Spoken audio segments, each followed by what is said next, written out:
Hello everyone, welcome to my YouTube channel associate learning. तो हम पढ़ रहे हैं research method in education paper 4 जो है एमएड फर्स्ट सेमेस्टर में। तो हम 2 लेक्चर कर चुके हैं। एक में हमने पढ़ा है क्या, meaning of research and definition, और दूसरे में पढ़ा है नेचर ऑफ रिसर्च।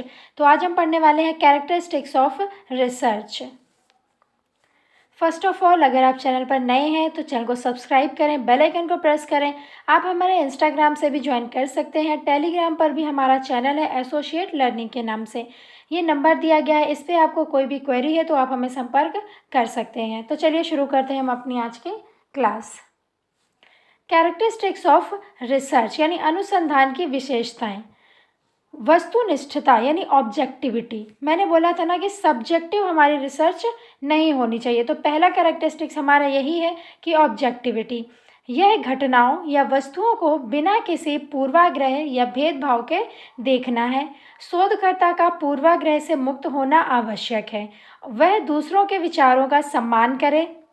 जो दूसरे लोग सोचते हैं आप उसका सम्मान करें, परंतु साक्ष्यों के भली भांति परीक्षण और सत्यापन के बाद जो भी साक्ष्य आपने इकट्ठे किए हैं उनकी भली भांति परीक्षण करें, जांच करें और देखें कि वो सत्य हैं या नहीं हैं। अनुसंधान प्रक्रिया एवं इसके परिणाम शोधकर्ता की स्वयं की उपस्थिति, व्यवहार और दृष्टिकोण से प्रभावित नहीं होने चाहिए। अगर आप कोई भी रिसर्च कर रहे हैं उसमें आपकी क्या राय है उससे मैटर नहीं करता है, मगर जो लोग सोचते हैं समाज के हित में आपको रिसर्च करनी होती है, आपके खुद के पर्सपेक्टिव ऐड नहीं किए जाते हैं। यह उद्देश्य सामाजिक विषयों में और भी अधिक महत्वपूर्ण हो जाता है। हमें क्या करना है, सामाजिक विषयों पर अगर हम रिसर्च कर रहे हैं तो हमें और भी अच्छे से रिसर्च करनी होती है, क्योंकि वो बहुत महत्वपूर्ण होती है समाज के लिए। उदाहरण देखिए, यदि एक शहरी मूल का व्यक्ति किसी ग्रामीण विषय पर शोध कर रहा है तो अतीत में उसका किसी ग्रामीण व्यक्ति के साथ अच्छा या बुरा अनुभव उस शोध को प्रभावित ना करे। वो आपकी प्रभावित नहीं होनी चाहिए, किसके लिए, शोध के लिए, यानी शोध उसकी वजह से प्रभावित नहीं होनी चाहिए। पूर्वाग्रह से बचने के लिए अनुसंधान विधियों की गंभीर जांच आवश्यक है।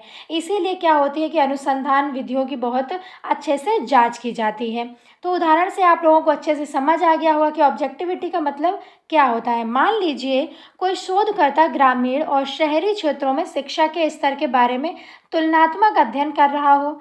यदि वह इस पूर्वाग्रह को मन में रख कर चले कि सभी ग्रामीण लोग पढ़ना लिखना ही नहीं चाहते या सभी शहरी लोग बहुत शिक्षित हैं, तो उससे उसका पूरा शोध प्रभावित होगा।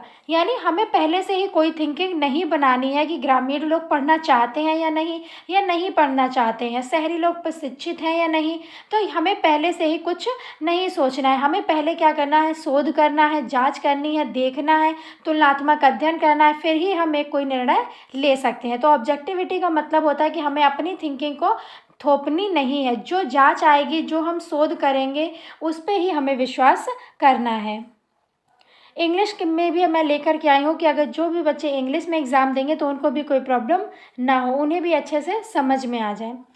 It means research is without any bias. जो रिसर्च है वो विदाउट एनी बायस होनी चाहिए। All other characteristics are built around it. Research usually take at most precautions that result are not affected by their own presence। उनकी खुद की presence से जो उनके रिजल्ट है वो अफेक्ट नहीं करने चाहिए। बिहेवियर एंड एटीट्यूड, उनके बिहेवियर, उनका एटीट्यूड, उनकी प्रेजेंस, उनके जो रिसर्च है उसके आउटकम पर इफेक्ट नहीं करने चाहिए। They critically examine the research method to avoid any bias. हमें रिसर्च में कोई भी बायसनेस नहीं करनी है, नहीं चाहिए। ठीक है, तो ये हो गया हमारा ऑब्जेक्टिविटी। नेक्स्ट है हमारा विश्वसनीयता यानी रिलायबिलिटी। अनुसंधान के संदर्भ में विश्वसनीयता यानी रिलायबिलिटी, स्थिरता यानी कंसिस्टेंसी, सत्यापनशीलता यानी वेरीफायबिलिटी, सहसंबंध विशेषताएं हैं। विश्वसनीयता को हम स्थिरता भी कह सकते हैं, जो विश्वसनीयता है उसको हम कंसिस्टेंसी भी कह सकते हैं। यह संभव शोध स्थिर कंसिस्टेंट परिणाम प्रस्तुत करें।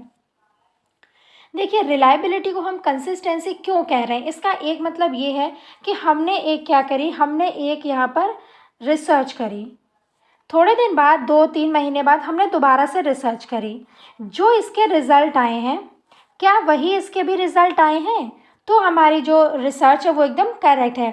मगर अगर इसके जो रिज़ल्ट है वो इसके रिज़ल्ट से मैच नहीं कर रहे हैं तो हमारी रिसर्च सही नहीं है, वो रिलायबल नहीं है। तो रिलायबल का मतलब है अगर हमने एक बार कोई रिसर्च की है और फिर उसी रिसर्च को हम दोबारा से कर रहे हैं तो उसमें वही रिज़ल्ट आने चाहिए। तो वो क्या होती है, कंसिस्टेंसी, कि हमारी जो रिसर्च है वो कंसिस्टेंट है। ठीक है, आई होप रिलायबिलिटी का मतलब आप सब समझ गए होंगे। विश्वसनीयता गुणांक यानी रिलायबिलिटी कोफिशिएंट को हम संकल्प का गुणांक यानी कोफिशिएंट ऑफ डिटर्मिनेशन भी कहते हैं। तो ये बात आपको जाननी बहुत ज़रूरी है कि हम क्या कहते हैं, रिलायबिलिटी कोफिशिएंट को हम कोफिशिएंट ऑफ डिटर्मिनेशन भी कहते हैं।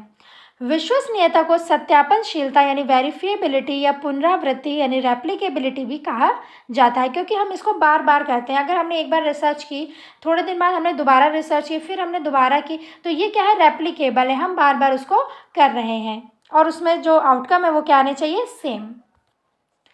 कुछ अलग संदर्भ में विश्वसनीयता को आंग्ल भाषा में क्रेडिबिलिटी कहते हैं, जिसके अनुसार शोध में जानकारी प्राप्त करने के लिए अच्छे स्रोत और सर्वश्रेष्ठ प्रक्रियाओं का प्रयोग होना चाहिए। प्राथमिक और गौण आंकड़ों यानी प्राइमरी और सेकेंडरी डाटा के बीच में संतुलन बनाए रखना आवश्यक है। जो प्राइमरी डाटा है और जो सेकेंडरी डाटा है, हमें उनके बीच में क्या बनाना है, संतुलन बनाना है। सटीक स्रोत अनुसंधान की विश्वसनीयता को बढ़ाते हैं और त्रुटिपूर्ण स्रोत इसकी विश्वसनीयता को कम करते हैं। प्राथमिक और गौण आंकड़ों का वर्णन आगे किया गया है, यानी जो हम प्राइमरी और जो सेकेंडरी डाटा है, तो प्राइमरी डाटा क्या होते हैं और सेकेंडरी डाटा क्या होता है, ये पहले मैं आपको समझा दूं। प्राइमरी डाटा वो होते हैं जो हम खुद यानी जो रिसर्चर है वो खुद इकट्ठे करता है, वो होते हैं हमारे प्राइमरी डाटा। यानी अगर वो कोई रिसर्चर है वो घर घर के जा करके पूछ रहा है कि आप पढ़ना चाहते हैं, आप शिक्षित होना चाहते हैं, तो ये क्या होता है, हमारा प्राइमरी डाटा। और सेकेंडरी डाटा क्या है, कोई एक गवर्नमेंट इंस्टीट्यूशन है, उसने कोई जैसे जनगणना होती है तो उन्होंने जनगणना कर ली है, पूरा रिकॉर्ड है उनके पास, और कोई रिसर्चर गया, उनसे कहा कि हमें आप ये दे दीजिए, यानी कि जो डॉक्यूमेंट्स हैं जनगणना वाले वो हमें दे दीजिए। तो जो डॉक्यूमेंट उन्होंने उसको दिए तो वो क्या है, सेकेंडरी डाटा। तो ये उसने खुद नहीं इकट्ठे किए हैं, ये किसी और के इकट्ठे किए हुए उसने लिए हैं, तो ये क्या हो गया हमारा सेकेंडरी डाटा। और प्राइमरी डाटा वो जो रिसर्चर है उसने जो खुद इकट्ठे किए वो होता है हमारा प्राइमरी डाटा। ठीक है, अब रिलायबिलिटी को इंग्लिश में भी देख लेते हैं। Reliability in the context of research is consistency. It refers to the extent to which an investigation procedure consistent result. Investigation procedure होगा, बार बार होगा, मगर जो रिजल्ट आएंगे वो हमेशा कंसिस्टेंट होने चाहिए। It can also be termed as verifiability. अगर आप ये लिखेंगे पेपर में तो बहुत ही अच्छा इम्पैक्ट पड़ेगा। It can be also termed as verifiability. मैं जितना भी कंटेंट लाती हूँ अगर आप ऐसा ही छाप देंगे पेपर में तो भी आपको बहुत अच्छे मार्क्स मिलेंगे। मैंने कंटेंट बहुत ढूंढने के बाद मैं ये सारे कंटेंट आपके लिए लाती हूँ। और आप लोग वीडियो को थोड़ा शेयर भी करा करिए, क्योंकि आप लोग वीडियो को शेयर नहीं करते, सभी लोगों तक ये बात पहुँचनी चाहिए कि क्लासेस स्टार्ट हो गई हैं। It any research yield similar result each time. क्या लिखा है, research yield similar result any time, यानी हर बार जो रिजल्ट है वो सिमिलर आने चाहिए। Then it is undertaken with the similar population in the context and the similar procedure, it said to be reliable research. तो वो क्या होगी, रिलायबल रिसर्च होगी। नेक्स्ट है डेफिनेटनेस यानी कि निश्चयात्मकता। नेक्स्ट है निश्चयात्मकता यानी कि डेफिनेटनेस। यह विधि की प्रक्रिया और परिणाम दोनों पर लागू होता है। जो विधि है और जो विधि का प्रोसेस है दोनों पर लागू होता है। ये सूचनाओं अथवा पद्धतियों के नियोजन, संकलन, परीक्षण इत्यादि सभी चरणों में इस बात का भी ध्यान रखा जाता है। ठीक है, नेक्स्ट है वैधता। वैधता का मतलब क्या होता है, वैलिडिटी। तो वैधता क्या है, यह भी विश्वसनीयता से संबंधित है। वैधता का अर्थ है अनुसंधान किसी भी वस्तुनिष्ठ यानी सब्जेक्टिव और व्यवस्थित त्रुटि यानी सिस्टमैटिक एरर से मुक्त होना चाहिए। देखिए, कल मैंने आपसे जो पेपर शेयर किया था उसमें क्वेश्चन था कि जो हमारी रिसर्च है वो कैसी नहीं होनी चाहिए, सब्जेक्टिव नहीं होनी चाहिए और बाइस्ड नहीं होनी चाहिए। तो इसमें देखिए लिखा हुआ है कि जो अनुसंधान किसी भी वस्तुनिष्ठ यानी कि सब्जेक्टिव और सिस्टमैटिक एरर से मुक्त होना चाहिए। यहाँ से आपको उसका आंसर मिल गया होगा। अनुसंधान के संदर्भ में वैधता मुख्य रूप से प्रक्रियाओं यानी प्रोसीजर, अनुसंधान उपकरणों यानी रिसर्च इंस्ट्रूमेंट, परीक्षण आदि की यथार्थता से संबंधित है। ठीक है, इसको सुनिश्चित करने का अर्थ है अनुसंधान सही दिशा में अग्रसर है। शोध में वैधता का होना इसलिए भी आवश्यक है क्योंकि शोध में हम समय, धन और अन्य स्रोतों का निवेश करते हैं। देखिए, जब रिसर्च करते हैं तो रिसर्च में काफ़ी मनी भी इन्वेस्ट की जाती है, क्योंकि इतनी दूर दूर हम जाते हैं, इन डेप्थ स्टडी करते हैं, बहुत सालों तक ये स्टडी चलती है, क्योंकि रिसर्च एक दिन का काम नहीं है, ये महीनों, सालों, बहुत दिनों का काम होता है जब जाके हम एक रिसर्च तैयार कर पाते। तो इसमें वैलिडिटी होना बहुत ज़रूरी है। वैलिडिटी यानी कि एक्यूरेसी होनी चाहिए, हमारा जो रिजल्ट है उसमें एक्यूरेसी होनी चाहिए। ठीक है, इंग्लिश में भी देख लेते हैं। Validity in research mainly stand for accuracy of procedure. जो प्रोसीजर है उसमें एक्यूरेसी होनी चाहिए। Research instrument, test etcetera. Validity means that research must be unbiased and free from any systematic error. Unbiased होनी चाहिए यानी कि बायस्ड नहीं होनी चाहिए, फ्री होनी चाहिए और सिस्टमैटिक एरर नहीं होने चाहिए। दीज में impact the applicability of research. Without validity research goes in the wrong direction. अगर किसी भी रिसर्च में वैलिडिटी नहीं है, वैधता नहीं है, तो वो रिसर्च क्या है, रॉन्ग डायरेक्शन में यानी गलत दिशा में जा रही है और उसको हमें सही करना है। ठीक है, ठीक है, तो ये क्या हो गए हमारे, वैलिडिटी हो गया, रिलायबिलिटी हो गया, ऑब्जेक्टिविटी हो गया और डेफिनेटनेस हो गया। हमने 4 पढ़ लिए हैं। अब आगे देखते हैं। वैलिडिटी के 2 पार्ट होते हैं, इंटरनल वैलिडिटी और एक्सटर्नल वैलिडिटी। तो हम इंटरनल और एक्सटर्नल वैलिडिटी भी देखेंगे कि क्या होती है।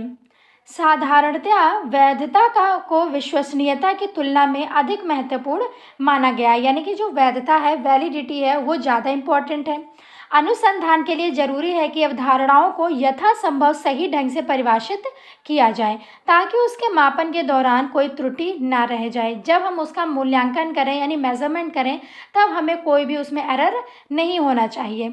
विभिन्न प्रकारों की वैधता को निम्नलिखित रूपों में वर्णित किया है, यानी कि 2 तरीके की हमारी वैलिडिटी होती है।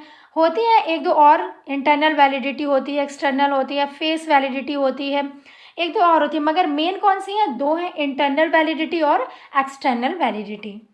तो इंटरनल वैलिडिटी हम देखते हैं, उच्च आंतरिक वैधता को सुनिश्चित करने का अर्थ 2 या अधिक चरों के बीच बेहतर करणीय संबंध यानी कैजुअल रिलेशनशिप स्थापित करना है। ठीक है, आंतरिक वैधता प्रयोगशाला में प्रयोग के बारे में ज़्यादा सत्य है, जहां कारण और प्रभाव यानी कॉज एंड इफेक्ट संबंध अधिक स्पष्ट रूप से स्थापित होता है। तो जो इंटरनल वैलिडिटी है वो कहाँ होती है, एक्सपेरिमेंट होता है इसका प्रयोगशाला में। तो वहाँ पे क्या होता है, उसमें देखा जाता है कि क्या सत्य है, कॉज क्या है और उसका इफेक्ट क्या है, क्या कॉज था, इससे क्या इफेक्ट होगा। तो ये सब देखा जाता है किसमें, इंटरनल वैलिडिटी में। हम कैजुअल रिलेशनशिप बनाते हैं। नेक्स्ट है एक्सटर्नल वैलिडिटी। इसका संबंध अध्ययन को प्रभावित करने वाले बाहरी कारकों को नियंत्रित करने में होता है। उदाहरण के लिए सामाजिक विज्ञान सर्वेक्षण में एक प्रतिवादी की प्रतिक्रिया को एक गैर भागीदारी प्रेक्षक यानी नॉट पार्टिसिपेंट ऑब्जर्वर की उपस्थिति मात्र प्रभावित कर सकती है। तो किसी भी रिस्पोंडेंट की जो प्रतिक्रिया है और नॉन पार्टिसिपेंट ऑब्जर्वर उसको प्रभावित कर रहा है, तो ये क्या होगी, एक्सटर्नल वैलिडिटी, यानी कोई एक्सटर्नल बंदा किसी को प्रभावित कर रहा है यानी उसके ऊपर इफेक्ट डाल रहा है, तो वो हो गई हमारी एक्सटर्नल वैलिडिटी। उदाहरण के लिए किसी विद्यालय में शिक्षक की प्रभावशीलता को जानने के लिए शोध किया जा रहा है। विद्यार्थी अपनी प्रतिक्रिया दे रहे हैं, तो उस दौरान शिक्षक की मौजूदगी उनकी प्रतिक्रिया को प्रभावित कर सकती है। जैसे अगर हमारी क्लास में टीचर हो तो हमारा जो जवाब है वो बदल जाता है, क्योंकि हम उनसे डरते हैं। और अगर शिक्षक ना हो तो हो सकता है कि हम वो जवाब अच्छे से दे सकें, शायद वो क्वेश्चन हमें आता हो। तो क्या होता है कि ये टीचर की मौजूदगी जो रिस्पोंडेंट है उस पर इफेक्ट डालता है, छात्रों के मन में उस शिक्षक के प्रति भय है, इसलिए क्या होता है, उसके ऊपर उसका इफेक्ट पड़ता है। ठीक है, तो एक्सटर्नल वैलिडिटी का मतलब है किसी दूसरे की वजह से किसी और के ऊपर इफेक्ट पड़ना एक्सटर्नल वैलिडिटी होता है। शोध में आंतरिक वैधता यानी इंटरनल वैलिडिटी को विश्वसनीयता और बाह्य वैधता यानी एक्सटर्नल वैलिडिटी को सामान्यीकरण से जोड़ा जाता है। जो इंटरनल वैलिडिटी है उसको किससे, विश्वसनीयता से जोड़ते हैं, और जो एक्सटर्नल वैलिडिटी है उसको जनरलाइजेबिलिटी से जोड़ते हैं। जनरलाइजेशन का मतलब होता है कि अगर हमने कोई शोध किया है, जब हम उसको सभी के लिए जनरलाइज कर देते हैं यानी सभी लोग उसको पढ़ सकते हैं, देख सकते हैं, तो वो क्या हो जाता है, सामान्यीकरण।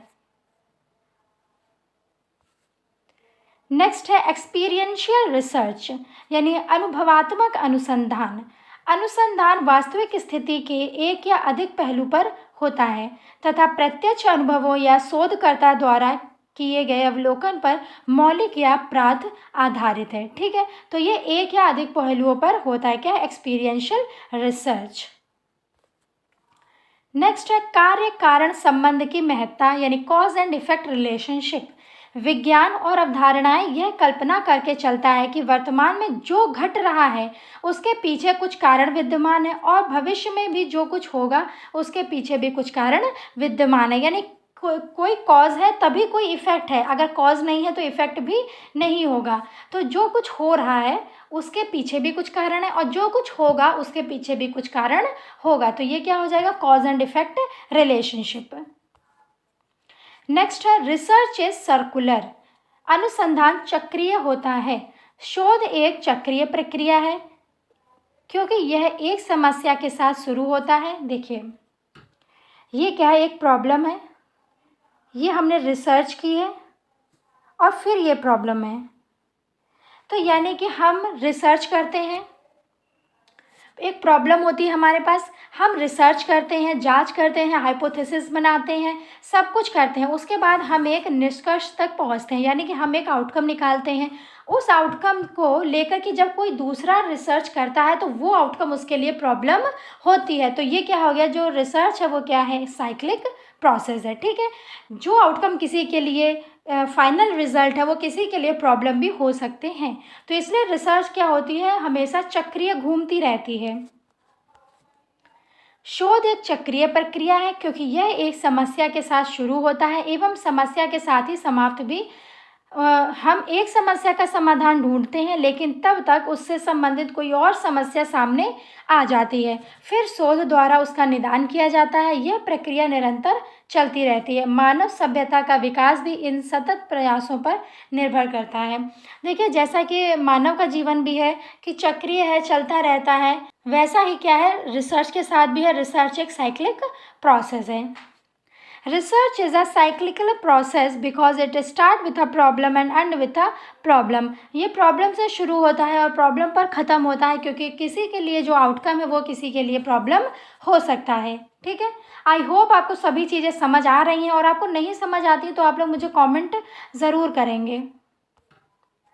नेक्स्ट है लॉजिकल यानी तार्किक। इसका तात्पर्य है कि अनुसंधान तार्किक विचारों के नियमों द्वारा निर्देशित है। अनुसंधान के क्षेत्र में आगमन यानी इंडक्शन एवं निगमन यानी डिडक्शन का बहुत महत्व है, जिनका अनुसंधान के प्रकारों के अंतर्गत विस्तृत वर्णन किया जाता है। आप लोग एक क्वेश्चन का आंसर देंगे, इंडक्शन के ऑथर कौन है, किसने दिया है इंडक्शन को, और डिडक्शन को किसने दिया। ये जब हम क्लास ले रहे थे एमएड एंट्रेंस की तब हम लोगों ने पढ़ाया था आपको कि डिडक्शन किसने दिया है और इंडक्शन किसने दिया। तो ये क्वेश्चन आप हमें कमेंट करके ज़रूर बताएंगे। देखते हैं आपको तब की चीज़ें याद हैं या नहीं हैं। Deduction method and induction method. तो आज के लिए इतना ही रखते हैं। अगर आपको लेक्चर पसंद आया हो तो चैनल को सब्सक्राइब करें, बेल आइकन को प्रेस करें, जितना हो सके वीडियो को शेयर करें, कमेंट करें, लाइक करें और ऐसे ही चैनल से बने रहें, अपना सपोर्ट बनाए रखें। Thank you, stay connected.